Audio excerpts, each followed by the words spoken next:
So, simply put, how does the GR Corolla go up against the sibling, the GR Yaris?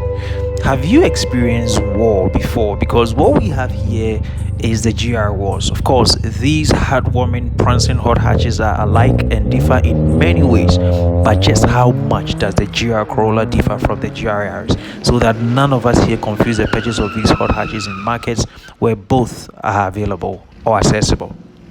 Now, technically speaking, it's not a straight swap of powertrain into a bigger body in the case of the GR Corolla, and the changes are going to create a hugely different car despite some commonalities here, and that's what we're about to discuss in the next couple of minutes. Do not click away, just stay close and let's go through this together.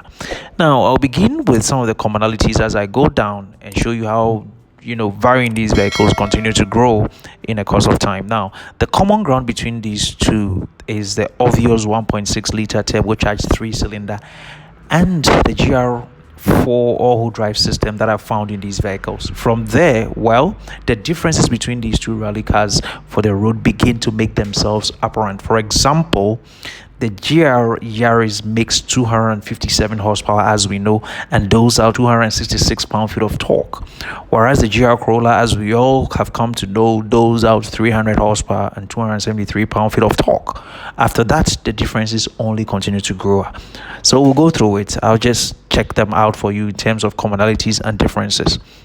So let me just go down. Let's start with what is probably the most apparent difference between the two cars. Now, the GR Corolla rides on the larger GAC platform as compared to the GR Yaris that runs on the GAB platform. Stylistically, not much is shared. Perhaps the fog lights is similar. Of course, the GR Corolla features a 5-door layout over the Yaris's 3-door layout, and the Yaris also comes standard with a forged carbon roof, something only available on the Circuit Edition GR Corolla, of which only 1,500 will be made, so take note.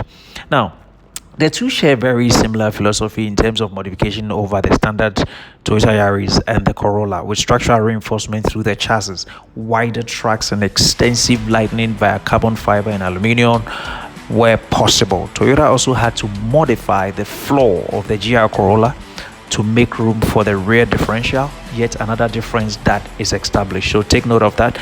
Again, we mentioned the difference in power figures above, right? Yes, but that isn't all that separates the two turbo 3-cylinder power plants in these cars and the gearbox. Toyota needed more power out of the Corolla for a few reasons, and as a result, the new exhaust and an increase in boost pressure helped deliver that. We imagine that the two will sound roughly similar when the cars become available and accessible for test, with the Yaris being slightly lighter due to the shorter exhaust path because of the length.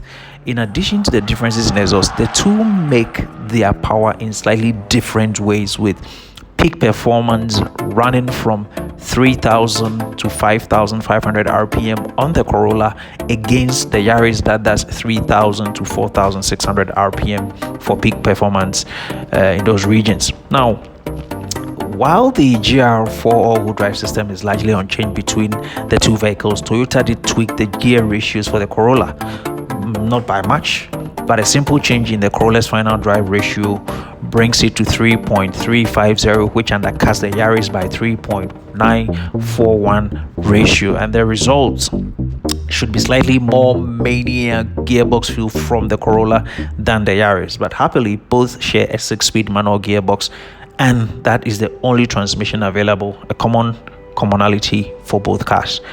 Now, as I drive my way through the commonalities and the differences, I'll touch on the fact that when we first saw the GR Corolla, the wheels did look strikingly similar to that of the Yaris. However, as we've seen so much today, they are totally two different wheels.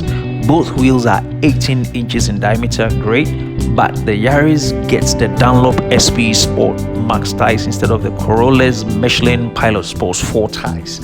And underneath those wheels, the two share a braking system run by 4 piston calipers and a 356mm rotors in the front, with 297mm rotors, 2 piston calipers in the back in the rear. Now, the biggest changes to the unsprung side of these two cars are still yet to be known. However, we'll wait for it. Right, we'll wait for them. With a Corolla coming in at about 3,249 pounds, it is significantly heavier than the Yaris, which comes in at 2,822 pounds. That's a great difference, but this will necessitate some significant suspension changes to account for the extra 427 pounds of mass that is found on the GR Corolla. So to find out how just drastic those changes are, we'll have to wait a little more to have these vehicles to test and spend some time in the seat. Now, in short, the two couldn't be more different despite their shared character and powertrain. Will the extra heft make the Corolla feel sloppier than the rally adjacent Yaris? We'll have to wait and see.